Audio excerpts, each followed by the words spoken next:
Okay, so hi everyone. Thank you for watching live or watching the replay. Welcome to another Engineer Your Mind webinar. This week's topic is the benefits of being selfish.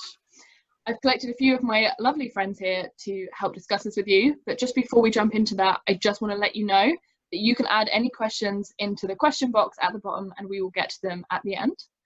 And I also just want to remind everyone that the idea behind these webinars is to raise money for Mind charity. So Mind provide essential mental health services within the UK. The NHS currently is unable to provide its normal free resources for mental health support due to the COVID-19 pandemic that's happening. So it's really essential that we can support other charities to make sure that all of us are able to stay well during this really challenging period. So if you'd like to donate, I will leave the information at the end of this webinar.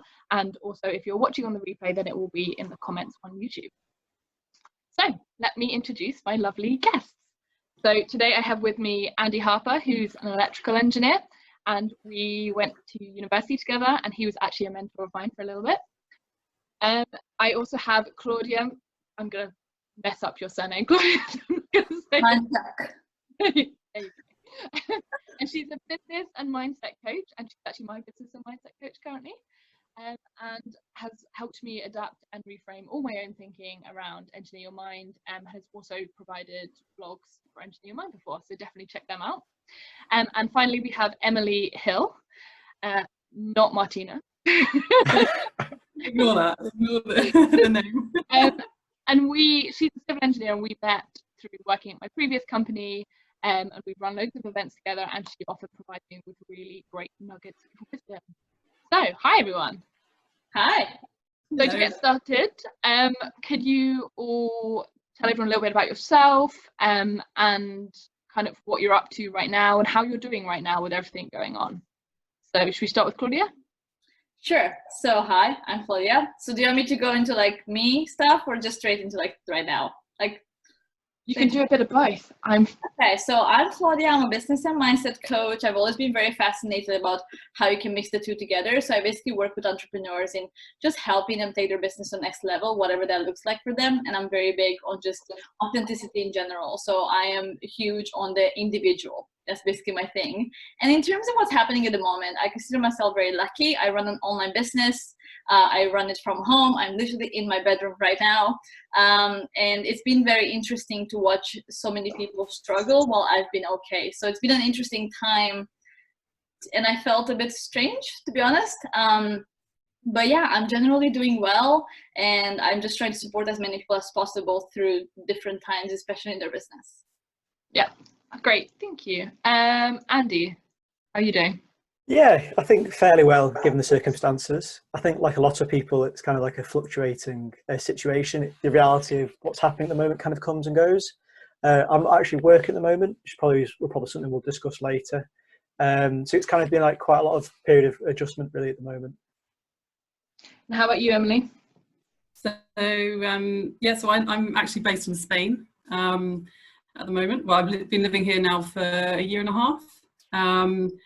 And yeah, I'm doing pretty well considering.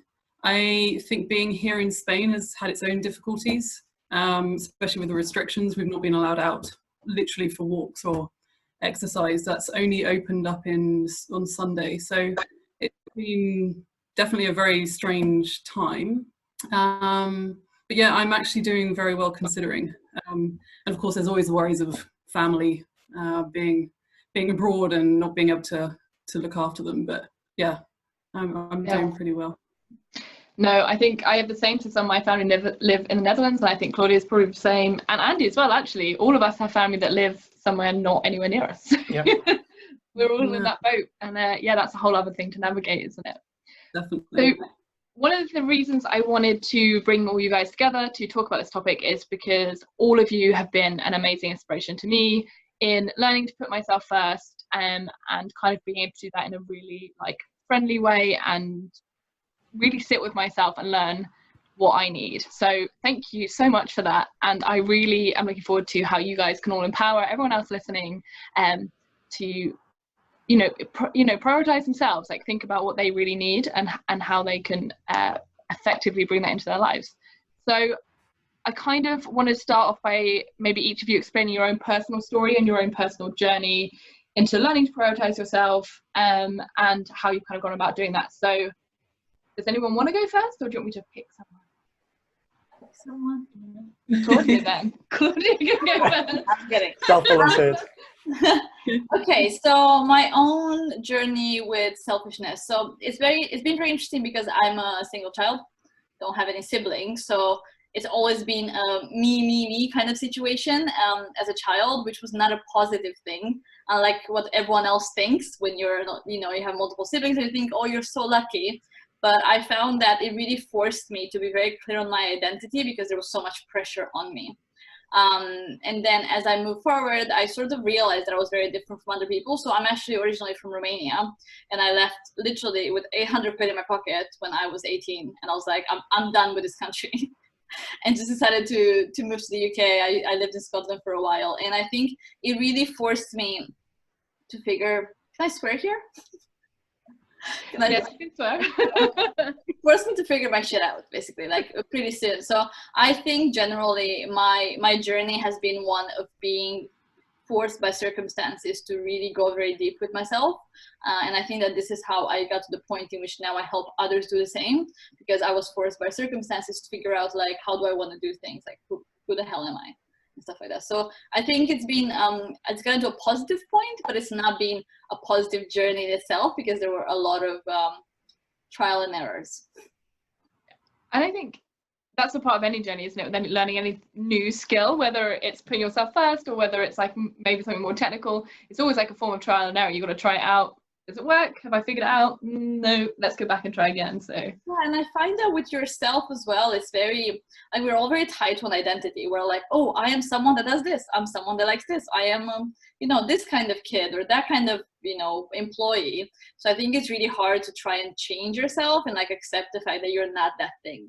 So for me, that was the thing. I used to want to be an artist, and I've always been very artsy, and I went to study history of art, and I changed to film, and I was always kind of going back and forth because I couldn't find the thing. So like my identity kept shifting, and I was like, who the hell am I? So yeah, and I think that's a really important thing to discuss, and I'll probably come back to it at the end, because I think, especially with everything happening right now, people are definitely feeling a loss of identity and kind of not understanding that, like you said, you're not this thing. Like, you can change your mind, and that's cool.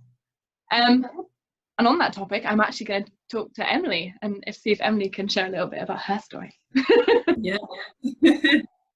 So I used to work in the oil and gas industry for 8 years, but on this topic, I basically suffered a crisis of values and a burnout in 2018. And I basically left my career and my life as I knew it completely behind. And I'm still on a 2-year sabbatical now of really reconnecting back to myself and my values and really what I want to then pursue in the future. But that whole 2 years has been amazing. I've walked the Camino de Santiago. I don't know if you guys have heard of it, but it's an ancient pilgrimage that's the width of Spain. So it's 890 kilometers. Yeah, and I did that probably in the hardest moment where I was just coming out of this burnout and really suffering with this lack of identity. I'd lost everything basically. And yeah, it's taken me to Spain. I've moved here. I studied to be a teacher, became an English teacher until December. And then I gave myself a period of reflection and to work up my next steps, and bam, a global pandemic hit. So I'm currently not working, but it's I think it's prepared me for this moment, funnily enough.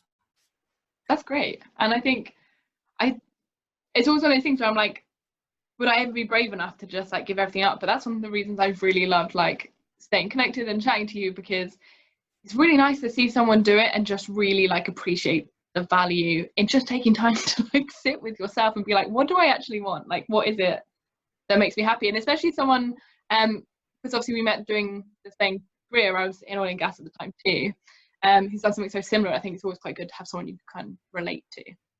Yeah. So definitely. Andy, what about you? So as Hannah said, we went to university together. I started as a graduate engineer working in London. Like a lot of people, probably quite early in the career, I probably spent too long focused on delivering from a work perspective, and my work-life balance pretty out of whack. After 2 years of exhausting myself, albeit working on some interesting stuff at the time, I decided I kind of want to specialise, but at the same time I also wanted a change as well. So I was fortunate to be able to go back and do some postgraduate studies at Manchester. And whilst living up here, I enjoyed the city, was close to family and friends. Cost of living was cheaper as well. I kind of realised that there might be a possibility here of perhaps having more of a work-life balance. When I returned back to working again, I was kind of beginning to realise, the importance of maintaining that. And since that, I've been working in Manchester. A month pre-coronavirus, I'd actually left my job to go travelling for 6 months around New Zealand, Southeast Asia, because I'd identified that's something that I really wanted to do. But unfortunately, that plan, as you'd expect, is currently on hold. Kind of waiting out to see what happens next. I know. I remember when you were telling me when this first happened, and we were just talking about it. We were like, you should keep imagining like you're going and pushing through and being like, it'll be fine. And then obviously everything just took a massive turn for the worst. But yeah. I guess it's still nice to know that you've made that choice for you. Like, I think that's the most important part of this, is being able to be like, nope, I've chosen to put me first, and it hasn't worked out. But I think that actually doing it's quite a big. Yeah, it's probably something to come on to later. But funnily enough, the people I was expecting perhaps more resistance from were actually the most supportive, and actually making a decision like that, the hardest person to convince was probably myself. Yeah. I think Claudia could probably talk loads about it. Yeah, sorry, I didn't mean to. No, it's fine. I'm gonna I think it should be really interesting stuff on it. Before we get too far into it, one of the things we were going to discuss is kind of like what the word selfish means, because obviously the name of this is the benefits of being selfish. So I also asked my Instagram followers today, and the theme that kept coming up was all around the guilt that surrounds being selfish or making a decision that's based on your needs. So, and this for me really brought up the question that you feel selfish if you're not making time or spending effort on other people, but we never really feel selfish for like burning ourselves out. I don't know if any of you have had this, like I had my burnout a couple of years ago, and I didn't feel bad for making myself burn out, if that makes sense. There was no guilt around, oh, I should have put more effort into me.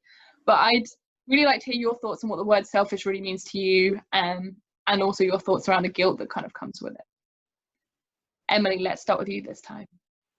Okay, so for me, selfish is I've got two words actually. So selfish is more of a lack of empathy, with a primary focus on one's wishes and desires and seeking that. I think that word, for somebody like me who's a people pleaser, and I think a lot of people can relate to people pleasing, I think that's kryptonite. That is killing, because it creates this huge guilt and makes you think, actually, I can't take time for myself. I've got to keep going because I don't want to be selfish. But actually, I think really it's about self-love and self-accountability, self-compassion, exploration. Those are the things I actually focus on. So I've had to change the vocabulary there for me.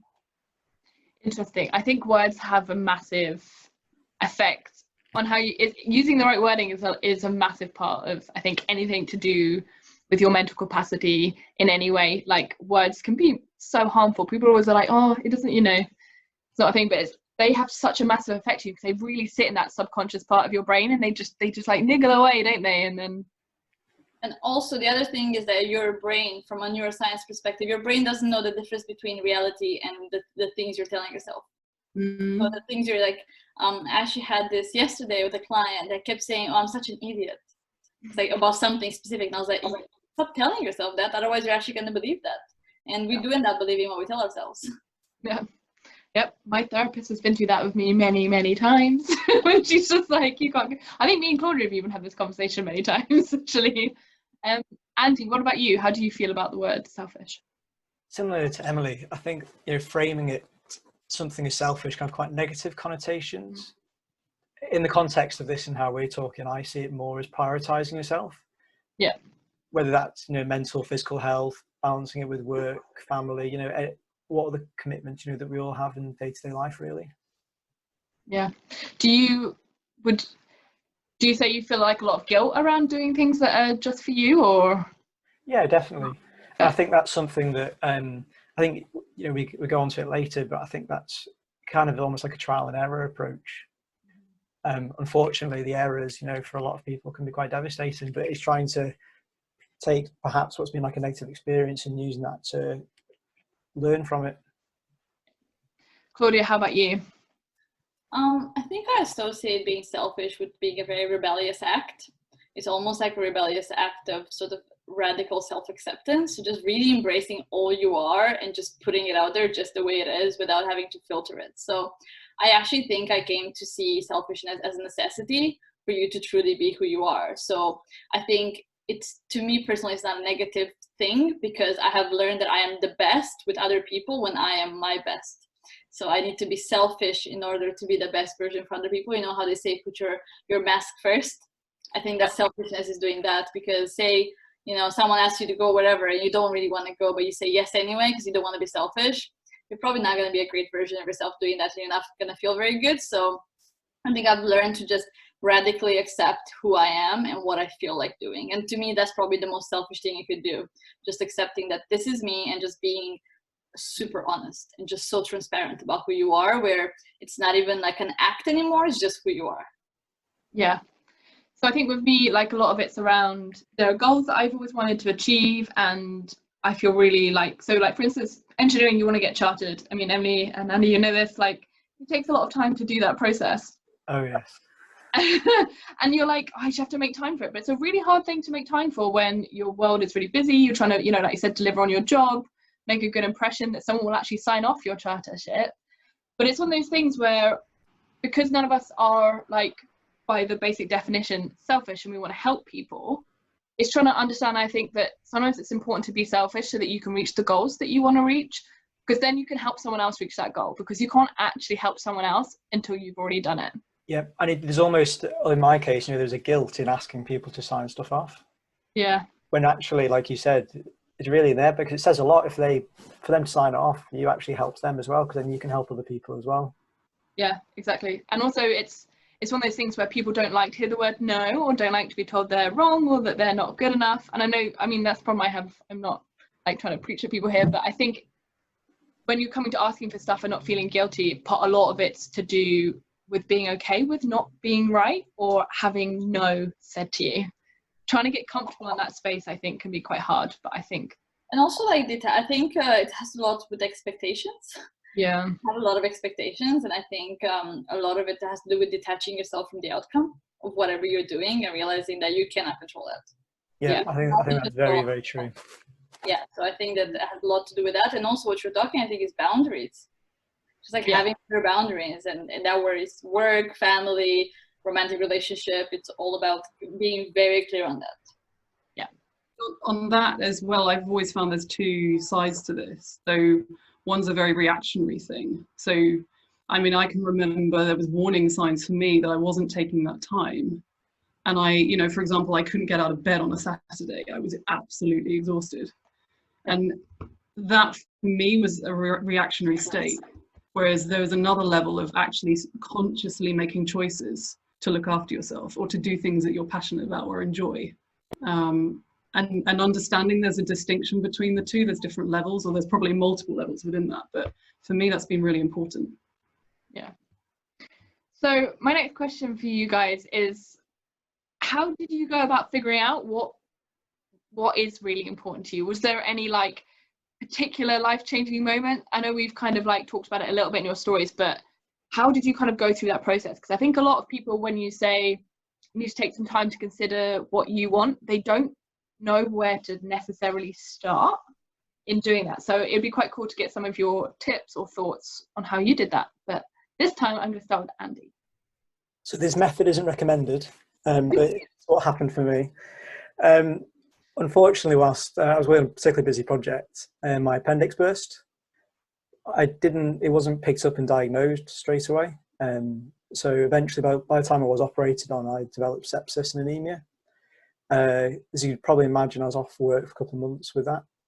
It's probably one of the first times during my working life, you know, I was operating as like a senior engineer, I was busy, and you know, suddenly having this time off that was unexpected, you start to kind of like reevaluate what's important. At that moment in my time, you know, it was my health. I think that really, and also, you know, during that, you know, friends and that kind of stuff all got in touch as well. And I think during that process, like almost like that healing process, you start to kind of like evaluate, you know, what's important to you, and perhaps that, you know, mentally the way you prioritize stuff probably needs reassessing. At least that was the case for me. But there are less dramatic ways to do it than that, I insist. Yes, I was going to say I wouldn't encourage everyone to make their appendix better, give themselves some time. But I'm really sorry that happened. But I think, yeah, I think a lot of the problem is trying to find the time to sit with yourself and think. Yeah. And like you said, it's forced you, hasn't it, really? To. Yeah. Emily, what about you?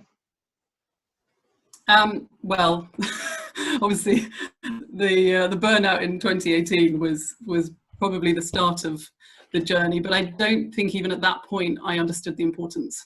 It was really only after that where I started putting in, I guess, that selfish or that self-love time, walking the Camino and actually starting to try and find my own passions and rebuild my life again. Did I understand the importance and the benefit, because I started feeling the difference. And I remember writing, this was after the Camino, and I came back to the UK and I was trying to write down a list of all the things I was interested in. And I just sat there and I looked at a blank piece of paper for, I don't know, ages. I couldn't write anything down. I was like, I've got no interest in life. And it took me a while to actually start building that and just to kind of dipping my toe. To the point now where I think I've got probably too long a list and too many aspirations. But you know, it's definitely been a process of going from the reactionary to then the conscious understanding of the importance of self-care and self-love. Yeah, I think it's one of those things that I think for some people it can be like one really massive event and you instantly know the answer, and then there's other times where it takes a little while. There might be a big event that's put you in a position to reconsider it, but actually you're like, after it took me a really long time. My big event was losing my mum, and then I started reconsidering life, because as soon as someone you thought was going to be around is gone, and then you're like, well, I was expecting on having this person around, now they're not, you know, and you start really evaluating the importance of life and stuff. But it's taken me years to try and to even get to this point where I kind of feel like I know what I want. And even then, I'm not even that sure. How about you, Claudia? I think for me, there were a few different moments, because again, like I'm so big on like being able to change your identity, you know, as your life changes, situations, etc. But for me, it would have to be probably my very unexpected divorce when I was 25, as I was building what was meant to be a very successful business, and it all just went to shit on one Sunday, like quite literally. So that really forced me, similar to Andy, it really forced me to reassess everything in my life, because all of a sudden I was just alone, and there was no crutch, there was no one to rely on, there was no one to be like, you know, we were meant to move to the US like the next year, and like we had all these plans, and all of a sudden you're like, and now there's nothing. So I really feel like I just rebuilt myself, and I kind of took that opportunity to be like, well, what the hell do I want? Like, what do I actually want? I don't know, because I had tied everything to another person or something else or some big dreams. So yeah, that was, again, not recommended, would not recommend, but it was really helpful. But like you said, Hannah, as well, like I'm still changing my mind, I'm still thinking, I'm still adding things to my list. I feel like I'll be forever be thinking of new things, but like I feel like I'm clear on what I want now and for the foreseeable future, and that might change.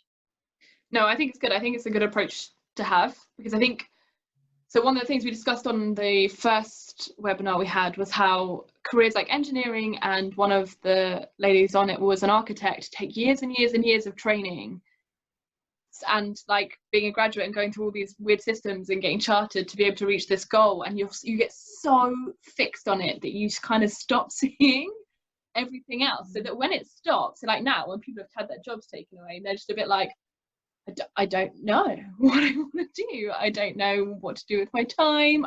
Everything's a bit lost because you get so fixated. So I think that's a really great like quality to have, in being able to feel like you can be adaptable, and like just being comfortable and being adaptable. So if something comes up, you're like, okay, I have to change. How am I going to change?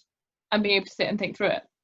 Yeah, I think it's also like, I think a way for anyone listening that they feel like maybe, oh, I could never do that, is just putting yourself in uncomfortable situations where you have to figure stuff out. Yeah. You know, just really kind of like trains that muscle of like, oh, like, or just think like, you know, if this thing happened, like, what would I do? And just, you'll realize that you're a lot more resourceful than you think you are. Yes. And you're like humans are naturally trained to be resourceful. Like your main goal in life is to survive and have a really good life. So you're going to try and figure out the easiest way to do that. That's why we've had all the technological, I can't get my words out today. Technological advances we've had is to make our lives easier and better. So I think there is a very like ingrained part of us that really wants to like put in loads of effort into making sure that we are happy. Have you guys always been quite good at knowing what you wanted or not? Emily's laughing, so I'm going to go with no. But let's start with Emily. Why are we laughing? No. No. I mean, yes, I've always been driven and I've been interested in things, but like you were saying, definitely with the engineering route, and even from a schooling age, you know, you go from school to university and straight into a job, and I got sucked into that working environment, and I think I completely lost focus on myself. So there was absolutely zero self-care involved, and people could see it, but I couldn't see it. I didn't want to take note of that. I wanted to be good at my job.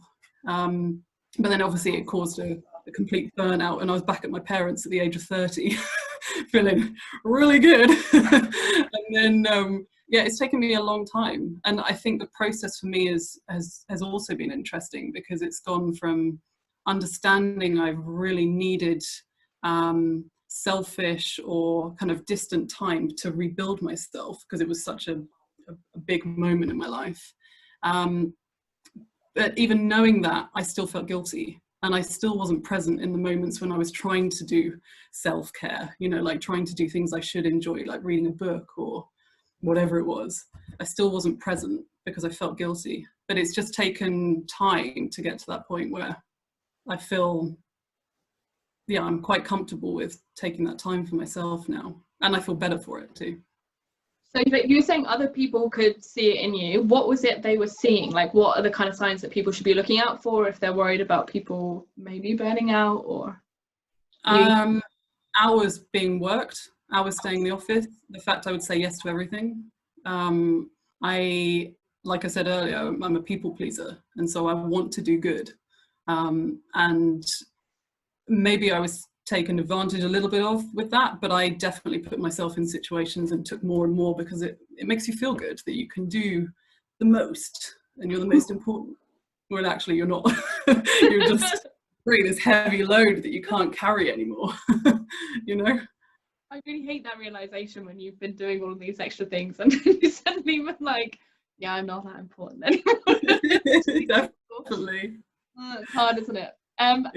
Claudia, what about you? Have you, like you said, you talked before, you were saying like because you were an only child, you kind of almost had it since you were quite young, but would you say that you were like consciously like actually prioritizing yourself and looking after yourself, or just? So I think that the answer is no, because I had massive shiny object syndrome. I'm still working on it. So I think it's just because, especially when I was younger, I just had all this time to think of all these possibilities, so I never stuck to anything. So I was never very clear on the one thing. I probably between the age of 15 and 25, realistically, I wanted to do like 15 different careers. And I was like, because I was always someone that didn't have the thing, you know, how you're talking about engineering or an architect. Like, I was like, I don't know what I want to do. Like, I used to want to be like a film critic. I want to work in fashion, all of these things. So it's funny because now what I do is actually work with so many different businesses, and I'm like, that makes sense, because I wanted to do all of these things together.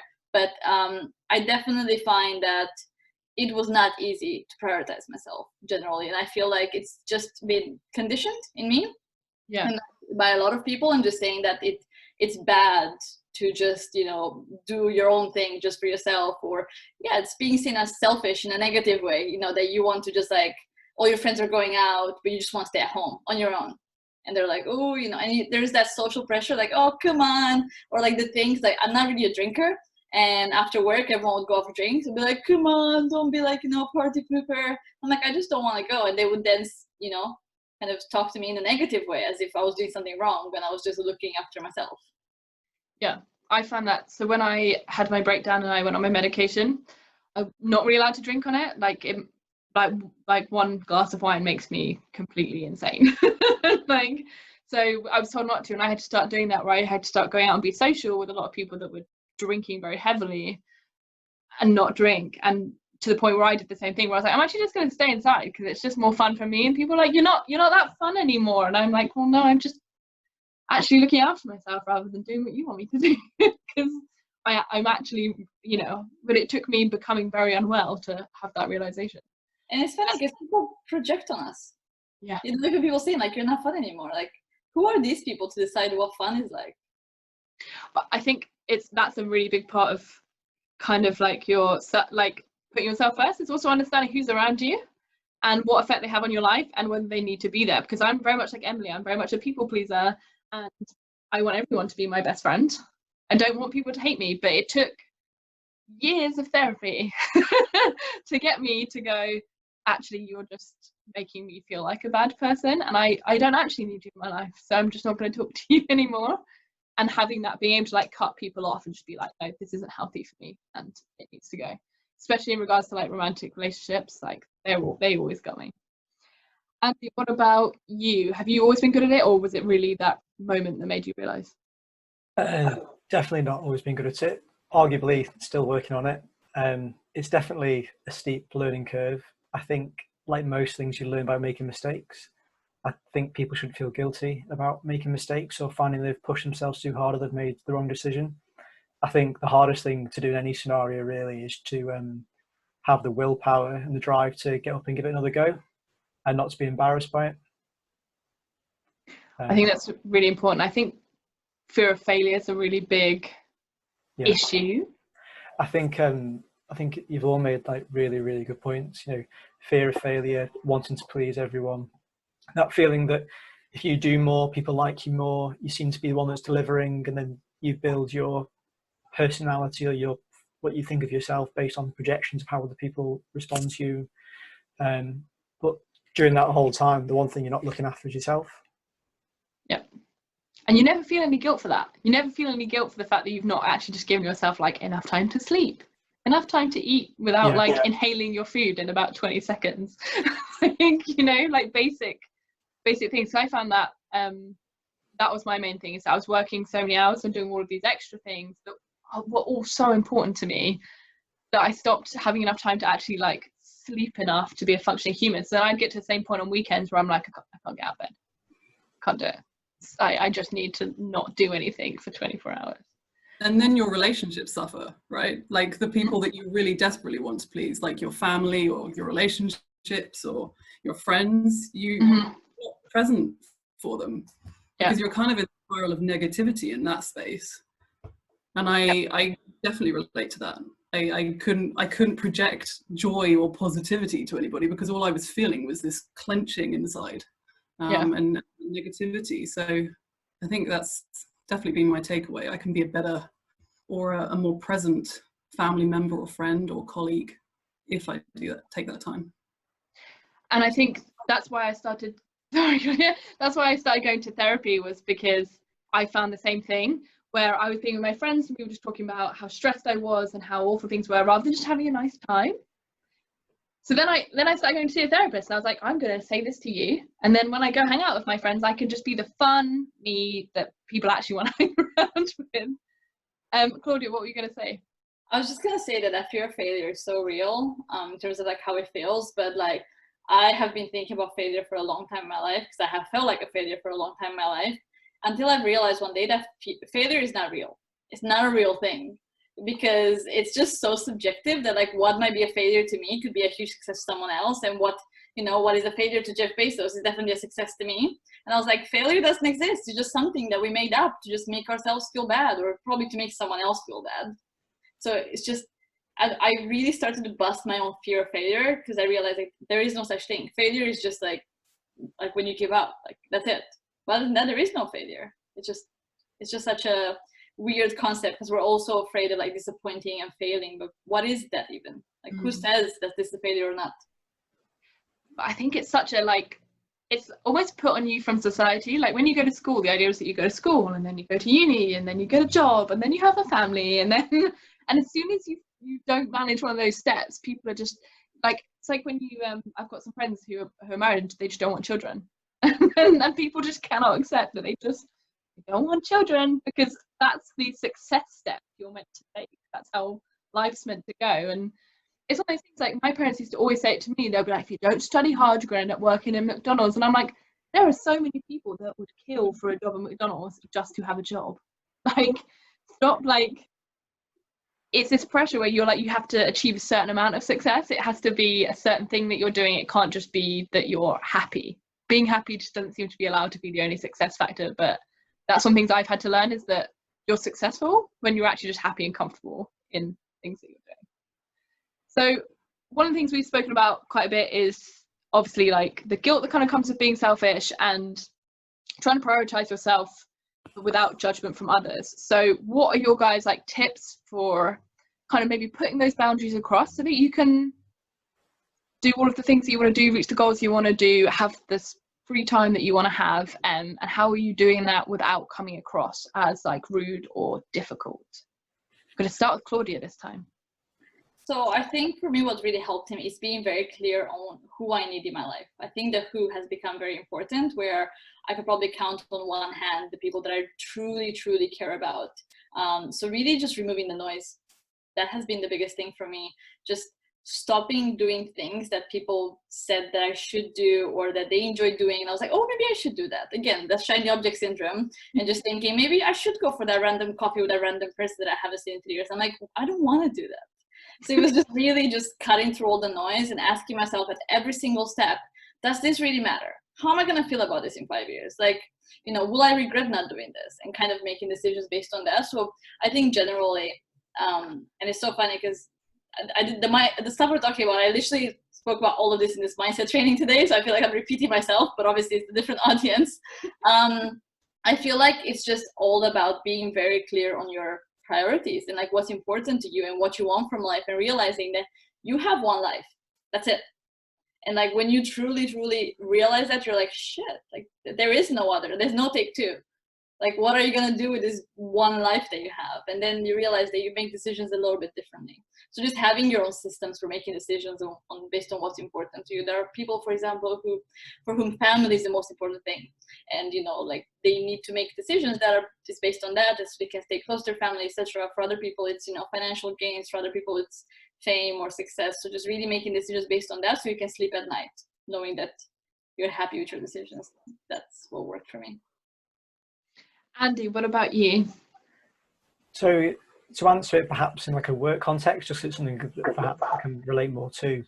One of the things that I think is important is to have an honest conversation with your team early and understand what is required to kind of reduce the possibility of surprises later down the line. So basically trying to forward plan as much as possible. You know, I think one thing that can be quite constructive and is not just to flag an issue, but to also suggest potential solutions as well. It might not be the right one. It might be something that other people can take on board and we can use it to try and find a way to work around it. So we've got a deliverable in 4 weeks' time, but I'm also on holiday in that week when we're getting everything out.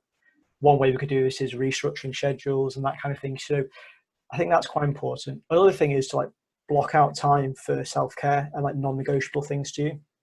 Mm-hmm. At least in my experience, when you're busy and it's stressful, the first things you drop are actually the things that are most important. In my case, you know, that might be things like going for a walk or exercise or speaking to family and friends. Whilst it may feel selfish, you know, to be like, carry on doing these things, it's actually one of the best things you can do because it actually improves the relationship with those you're working with, those you live with. So it's kind of like mutually beneficial. Yeah, no, I think that's really important. I think you're right. I think the self-care and the, like you said, things like basic things like sleep and making sure you have time to like sit and have lunch or have breakfast. Basic things are what go first. The second there's a deadline, that's it. You work through your lunch, you work late, that's it. I mean, you have that scenario where you work late and you get home late and you look the next morning, you come back and look at what you've done and you're like, it's so simple now, or why have I done that? Or it's almost like wasted time. And that's not just, I don't think that's specific to kind of like, you know, I think that can you apply that to all things in life. You know, any kinds of big decisions you make, you know, things that you're thinking about. You know, it's always good to do it with a clear head. Yeah. Claudia says this to me a lot as my coach. She's like, why don't you just go and sleep on it? Just let your brain like absorb the decision that you're making. And I think because I moved jobs recently, it's one of the things I've started putting in place was having those conversations. So the other day, they wanted me to stay late, and I was like, no, I've done my hours, I've done what you've paid for me to do, and now I'm going to go and enjoy my evening, which is something I would never have done before. And they're like, oh, you're a rebel. And I'm like, no. I was like, no, because I'm actually going to be more functional tomorrow. Like I can actually just be really productive for this short amount of time, like the 7.5 hours I have to work. But if I spend longer, what I usually find is I come in the next morning, I read what I wrote the night before, I'm like, this is rubbish. Like this is the worst engineering I've ever done. Like I can't even spell basic words, and it's just full of mistakes. So I've become very good at being like, starting a new job kind of helped that, being very much like, these are my hours and I'm productive within these hours, I'm just going to stick to it. I think as well, there's kind of like an acceptance of, like anything, you know, there will be busy periods, you know, in work, out of work and that kind of thing, but it's not letting that become the normal. Yeah. And I'm a little bit worried that that's going to become the normal with everyone working from home. There's so many conversations I've had with people like, oh, I'm working more hours. And I'm like, you can still like leave, even though it's in your house and you don't have to go catch a train. You can still like turn your computer off. Like you are allowed to only work your hours. Like that's the contract you signed. I was gonna say, like, actually what works for a lot of people is having like a turn off ritual. Yeah. Like, you know, having like a thing, maybe you check your calendar or you like tick things off, you like do something that like allows your brain to think, okay, now we're done, we can relax. Yeah, no, I think that's a great tip. Pajamas, Emily, I think. how about you? Always good. Get into your pajamas. Day's done. No more meetings. Any other tips that you'd like to add, Emily, or not? Yeah, I think all I'm going to do is talk about the Camino. I'm going to be like a record on this. But no, that experience was really valuable, with so many life lessons along it. But you meet a lot of people on the walk, and you can quite easily get stuck with people, and you've just met them, but you're quick to open up and they become friends very intensely, very quickly.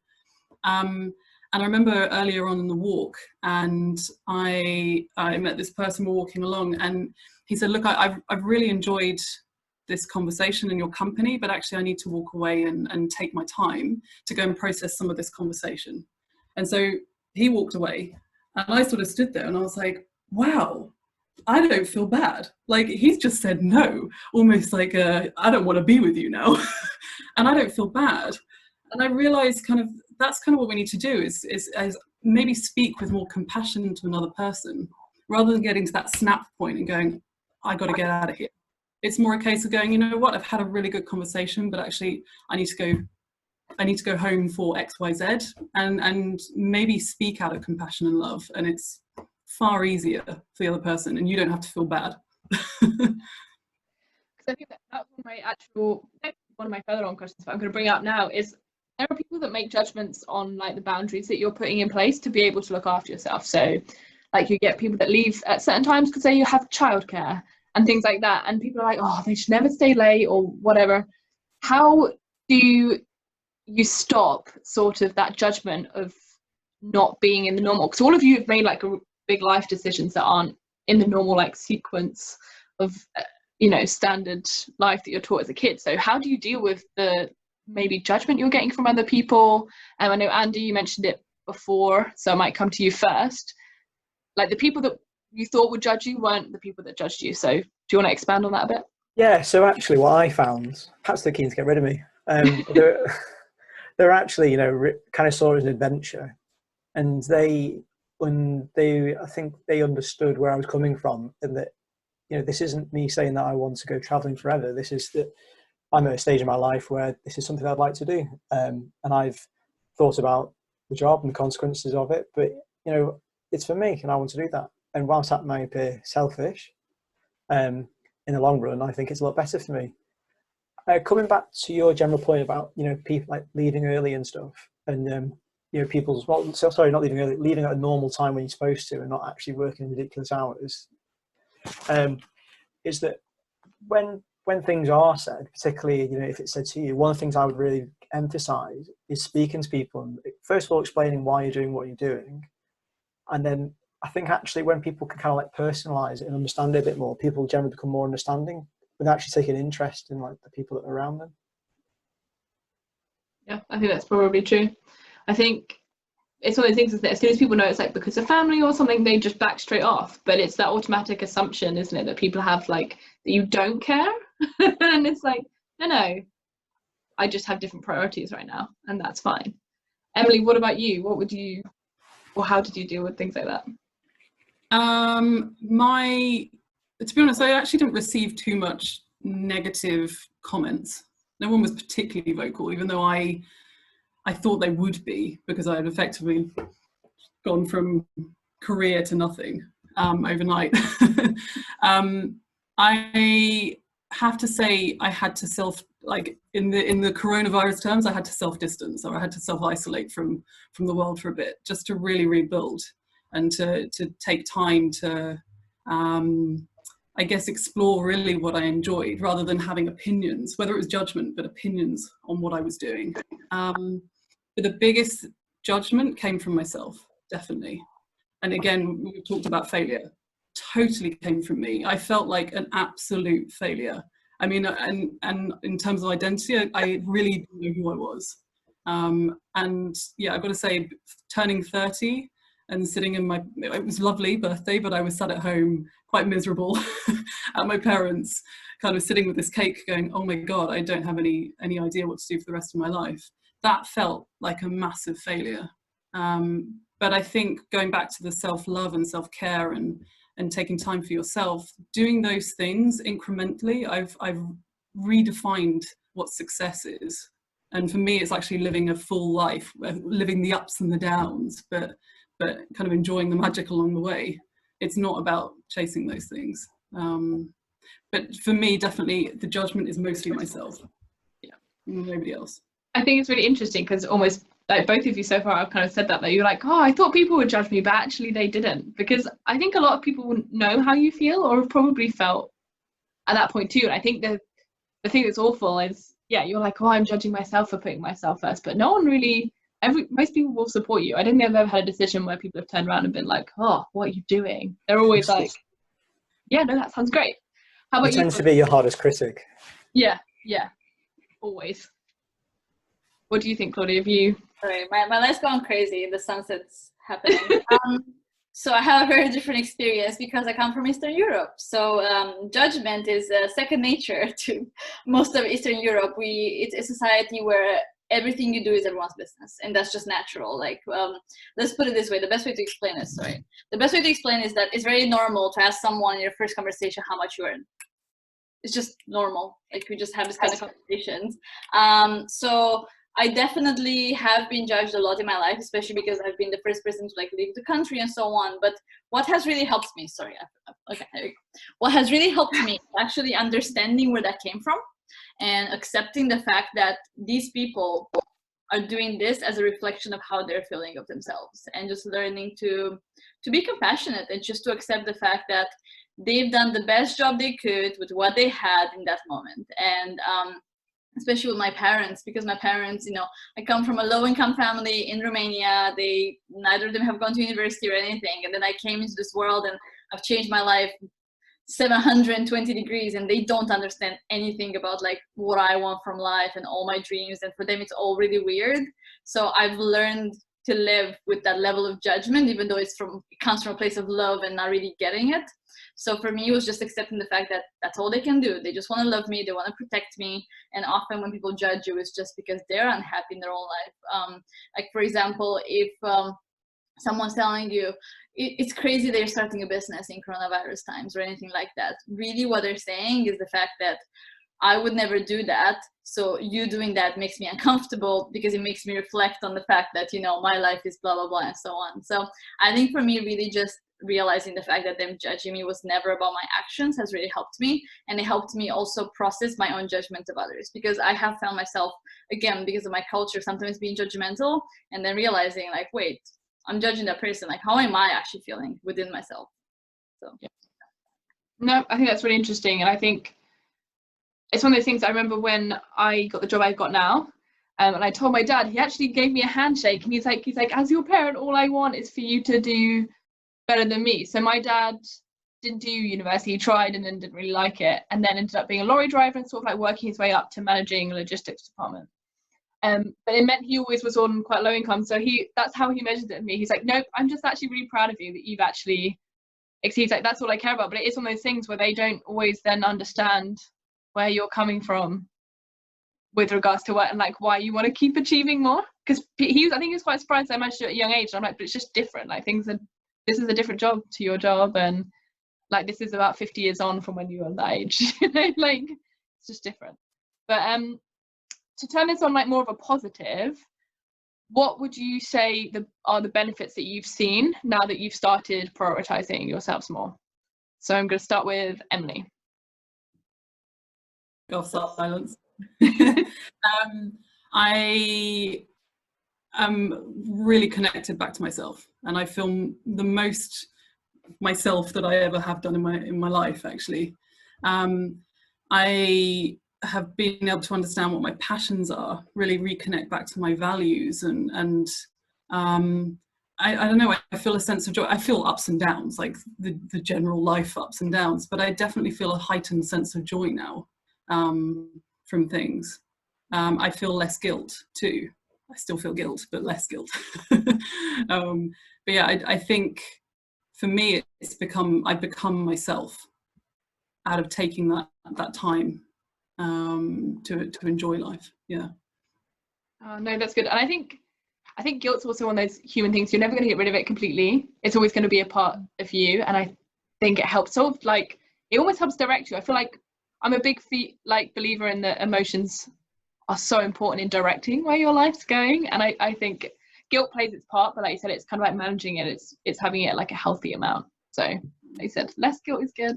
And there's more intuition, I guess. Like you're more able to understand what you're feeling to let it guide you. Because before, I wasn't listening to any of my inner feelings or signs, and well, it led me here, but which I don't regret. You know, there is a preventative part to this. Yeah. But I think it's also that's also one of the things that's like conditioned out of you to not worry about feelings and worry about outcome of whatever it is you're doing, which is obviously the complete opposite of what we're trying to suggest. Andy, what about you? What have you seen as a benefit? Very similar. I think by listening to yourself more and being interested in how you are and how you're feeling, you actually take more interest in other people and their feelings as well. And the positive aspect of that is that it actually improves the quality of your friendships and your relationships.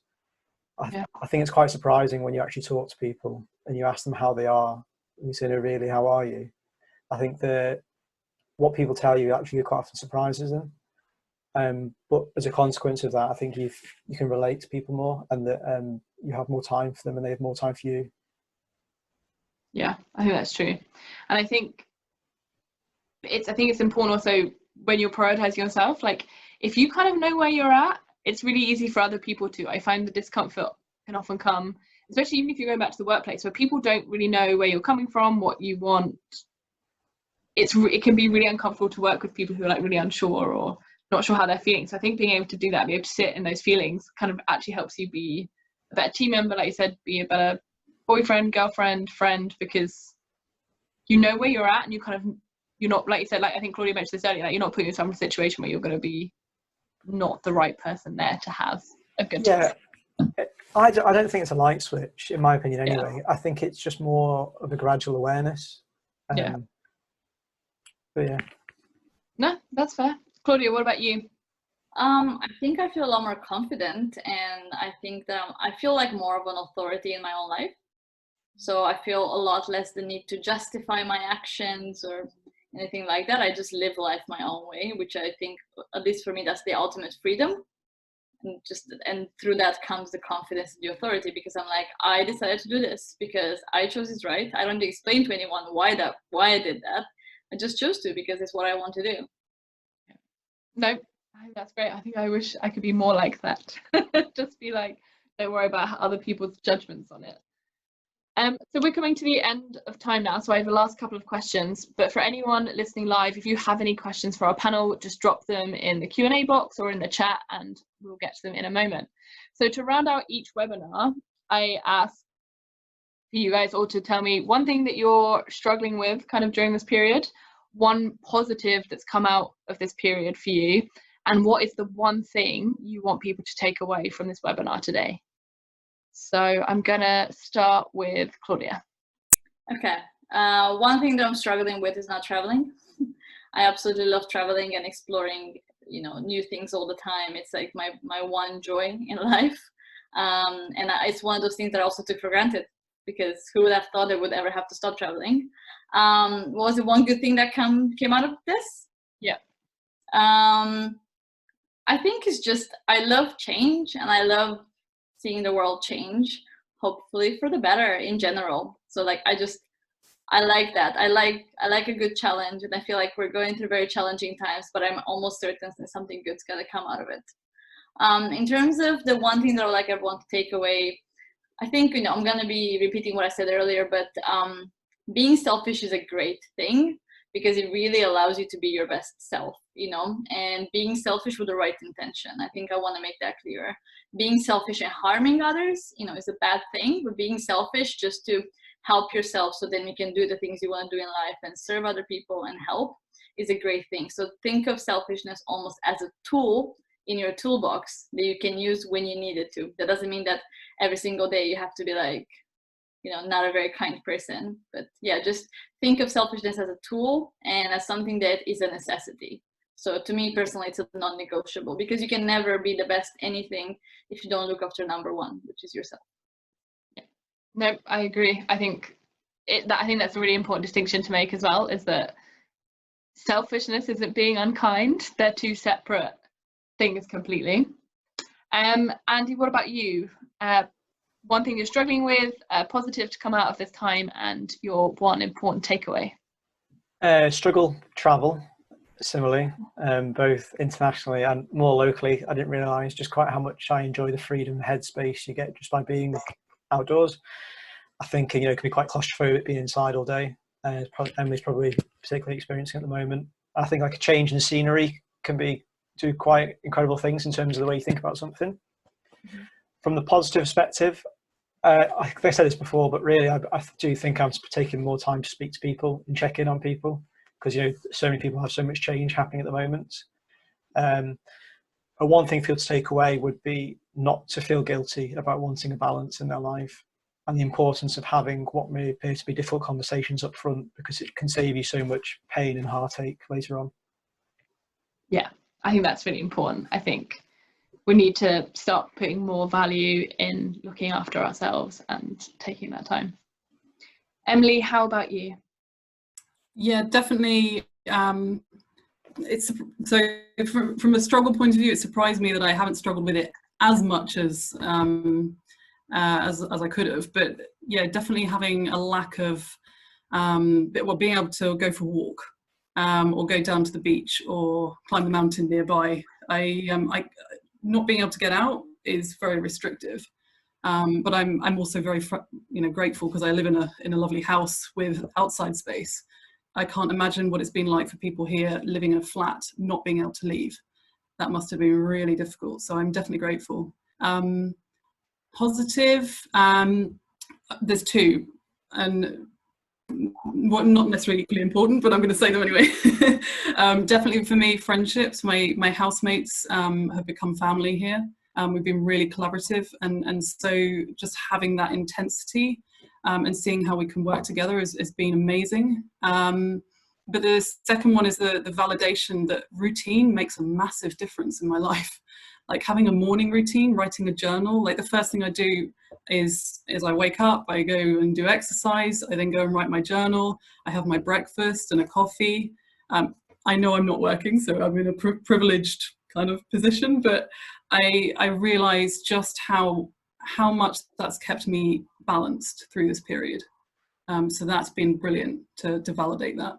The takeaway, I think, something that I've discovered in myself, but I think everybody has it, everyone has a level of brave in them. And I think it's really important to tap into that and to recognize that everybody's brave. It's just, you know, sometimes we look at people and go, well, they're so brave because they've gone and done, you know, lived the life that they wanted to live. I think everybody is capable of it. So yeah, my takeaway, be brave, be incredibly kind to yourself through that process, and love yourself through the process, even if it might be difficult. And take small steps. Don't try and do it all at once. Small steps, let it unfold, and yeah, life brings you magic, definitely. It really does. I think they are amazing takeaways, and I hope they really have helped all of you listening. So I am just going to check our chat and questions. But Mamina says that she said 6 months of traveling is really cool, Emily. But we have no questions, so I'm going to close this out because we've been going for an hour, which is amazing. So I just want to say a really quick thank you to all of you that are listening live and all of you that are listening on the replay. I want to say an extra special thank you to our lovely 3 panelists, Claudia, Emily and Andy. Thank you so much for joining me and sharing your stories. I really appreciate it, and I'm sure it'll help a lot of people. Thank you for having us. Yeah, and just to jump in, Hannah, I think that the work you're doing is incredible. I think you should be exceptionally proud of what you're doing. I think it's really good. Thank you. And one final thank you, because I think this might be the most clean I've been in the last 8 weeks. So I'm normally looking like a cave woman. I had a shower especially for this. Yeah. Me too. I'm just like, oh yeah, I need to like look presentable. So yeah, well, thanks so much. For anyone listening, as I said before, if you are donating, thank you so much. It is an amazing cause, and please use their website if you feel like you're struggling at any point. You can find out about the next webinar on my website, www.engineeryourmind.com/events. You do not need to register again. If you've already registered, you will automatically get an email. If you found this helpful, please share it with anyone that might also find it useful. And if you have any further feedback or questions, just drop me an email or a message through my website, and I can ask the lovely panelists here, or I will answer it myself. Yeah, next week's webinar is going to be at a slightly different time. It's going to be on Thursday, the 14th of May at 8 p.m. One of our panelists couldn't make the usual Wednesday, but I think her opinions are invaluable, and I really can't wait for you guys to learn from her. So thank you again. I look forward to seeing you all next week, and thanks again, lovely panelists. Thank you. Take care. Right, bye everyone.